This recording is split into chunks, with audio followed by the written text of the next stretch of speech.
Telurnya kucing kadang yang kuning dan susah hilang itu kenapa ya? Oke.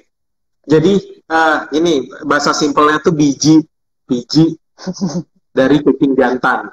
Iya. Apa?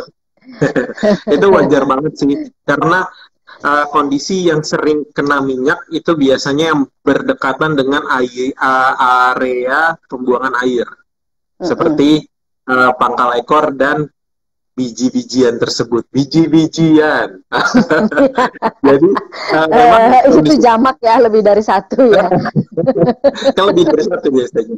Nah, uh, itu biasanya sering banget kuning dan ada lemak-lemak hitam. Nah, itu memang biasanya digres dipakai di area tersebut secara kental-kental gitu untuk membersihkannya. Itu wajar sekali sih. Dan itu setiap kali kita grooming itu tetap pertama kali yang dicek ya, khusus kucing jantan. Ada pertanyaan lagi nih. Kalau Ya. kucing keseringan tidur itu, kucingnya ada masalah nggak sih? Itu beda ya, Jadi bedakan dengan ownernya yang sering tidur karena pusing mikirin cicilan. pusing. Kalau kucing sering tidur, itu apa? Makasih Mbak Tuti diingetin. Sebenarnya Awal bulan, tergantung San. karakter sih, ya nggak sih? Jadi ada di Indonesia tuh banyak banget ras kucing, ya nggak? Jadi biasanya karakter kucing itu tergantung dari ras kucing tersebut. Nah, ras-ras bulu panjang memang tipikal yang memang lebih sering tidur, malas-malasan, dan lain-lain. Gitu. Kalau misalnya mau lebih aktif ya pelihara domestik atau kucing ras-ras pendek bulunya. Itu lebih aktif. Ya, biasanya lebih Gitu. aktif. Kalau Persia biasanya lebih anteng. Ada kucing betina nih, udah Mm-mm. birahi, tapi nggak Mm-mm. dikawin-kawinin. Kalau kucing jantan kan bisa berpengaruh gitu ya, bisa nanti dia Mm-mm. diare, bulunya rontok dan lain-lain. Nah, kalau kucing yang betina sama nggak tuh? Basicnya dua-duanya sama Mbak Tuti. Pasti ada bad impact yang terjadi ketika memang sudah waktunya dia dikawinkan tapi dilewatkan gitu. Kalau misalnya betina, kita sering dengar yang namanya piometra, infeksi rahim. Nah, itu adalah biasanya akibat dari kondisi birahi tapi tidak dibuahi. Jadi kadang kalau di betina itu sering banget terjadi piometra. Nah, itu yang bahaya sih. Makanya kalau misalnya memang kondisinya tidak memungkinkan untuk dikawinkan, lebih baik disteril. Itu pilihan terbaiknya Ya, dan gitu. jangan takut untuk disteril atau di neuter atau dikebiri. Jangan takut ya teman-teman cat lovers. Beda dengan manusia. Kalau dengan kucing, mereka dengan dikebiri atau disteril itu justru mereka lebih sehat. Nah, terus ada pertanyaan lagi, bisa nggak dijelaskan kenapa pada kucing Persia selalu ada tear stain? Dan apakah ada shampoo atau perawatan khusus buat ngilangin stainnya itu? Terutamanya di area mata. Itu adalah konsekuensi yang abadi yang harus diterima kita Iya, para iya, iya. breeder Persia. Konsekuensinya kita harus bersihin matanya setiap saat 2 kali sehari. Nah, kenapa bisa terjadi? Karena memang struktur hidung Persia itu pendek, sehingga air mata pasti otomatis lebih banyak keluar. Nah, Hmm, pencernaan dan makanan itu sangat berpengaruh terhadap air yang dikeluarkan oleh mata tersebut. Biasanya kalau iya. pencernaan yang lagi tidak baik atau makanannya kurang baik, biasanya air yang dikeluarkan itu coklat kental dan Ya, lumayan. lebih gelap ya.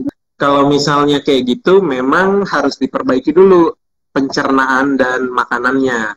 Nah, sampai Mm-mm. jadi tapi itu hal yang normal kalau misalnya kucing Persia air matanya lebih banyak daripada ras-ras lain.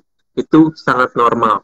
Lalu bagaimana menjaganya? Yaitu bersihnya harus 2 kali sehari. Harus pakai cairan Ya. khusus nggak? Tergantung kondisi seberapa parah tear stain itu ada di kucing kalian. Ada butuh Hmm. cairan-cairan khusus yang memang digunakan kalau misalnya sudah terlalu lama tidak dibersihkan sehingga sangat kuning. Kalau saya menyarankan Oh. yang paling aman adalah menggunakan air kontak lens biasanya dia ada anti protein atau ya anti protein deh kalau saya tidak salah. Itu biasanya membantu untuk menghilangkan noda-noda atau lemak-lemak yang kuning tersebut gitu. Nah, setelah dibersihkan, kalau misalnya kondisinya oke-oke aja, itu dipakai air biasa atau air hangat juga masih fine. Tapi kalau sudah terlalu kuning, biasanya pakai stain remover atau kalau mau murah pakai cairan contact lens tersebut. Kalau misalnya sudah dibersihkan, jangan lupa kasih bedak khusus untuk hewan. Kalau misalnya bedak umum apakah bisa? Kadang bisa, tapi kadang ada beberapa kucing yang terlalu sensitif sehingga produksi air matanya semakin lebih banyak. Gitu. Jadi kalau bisa memang bedak yang memang khusus untuk hewan, jadi tidak menyebabkan iritasi. Nah, fungsinya bedak tersebut apa? Menutupi stain yang lama dan juga nantinya stain yang besok akan muncul dia nempelnya ke bedak, bukan ke kulit lagi. Itu. Jadi bersihnya lebih banyak, lebih enak, lebih kalau misalnya rajin dilakukan itu akan bersih.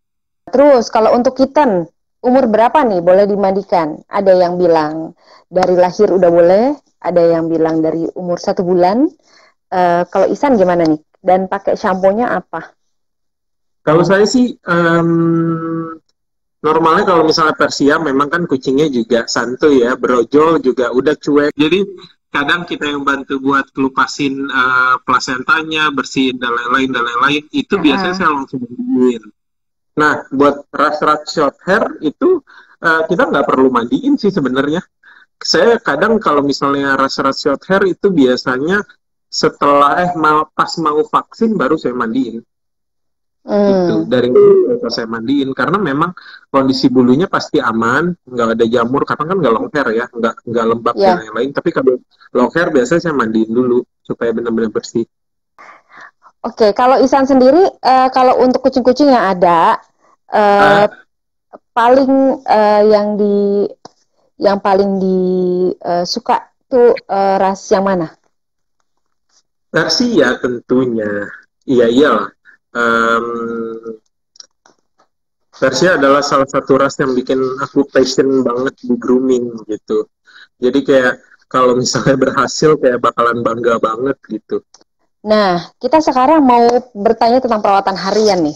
Karena kalau untuk Persia yang menentukan keberhasilan sebagai breeder atau kita sebagai owner itu pasti perawatan hariannya kan. Kalau Ihsan sendiri gimana perawatan harian Persianya? Simple sih. Persia itu kan bulunya panjang banget. Dia adalah ras terpanjang kondisi bulunya di dunia. Jadi kondisinya sangat maksimal gitu.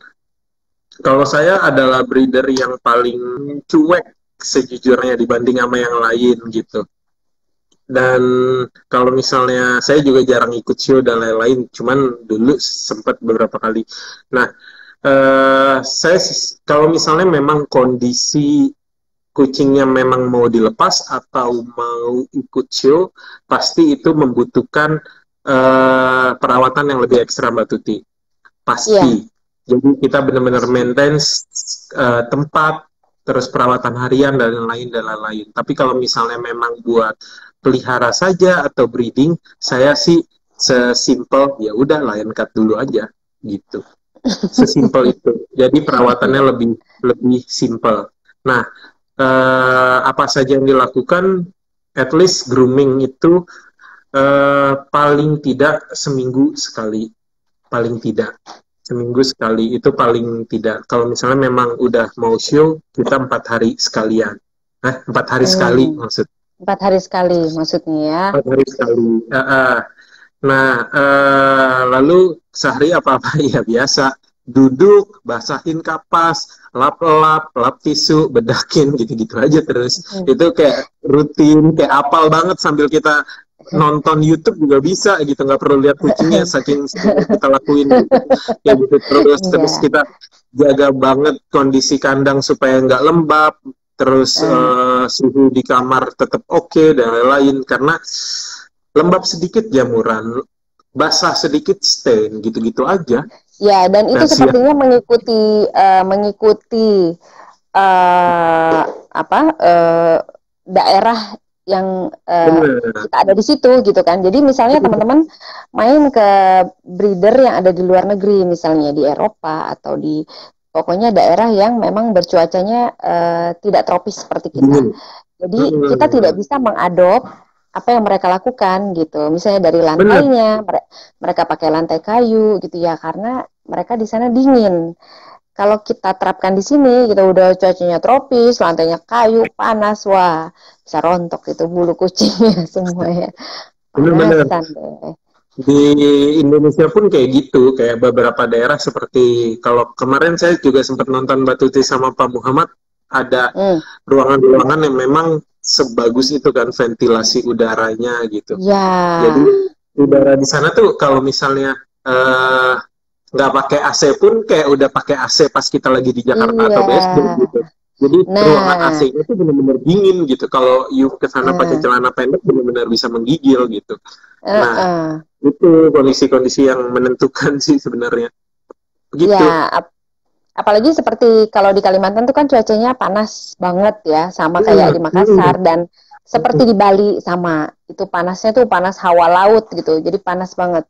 Nah, jadi itu kita nggak bisa tuh menerapkan seperti punyanya Ganswet yang dia punya area yang tidak ada air conditioner tapi tetap dingin gitu, nggak bisa. Iya.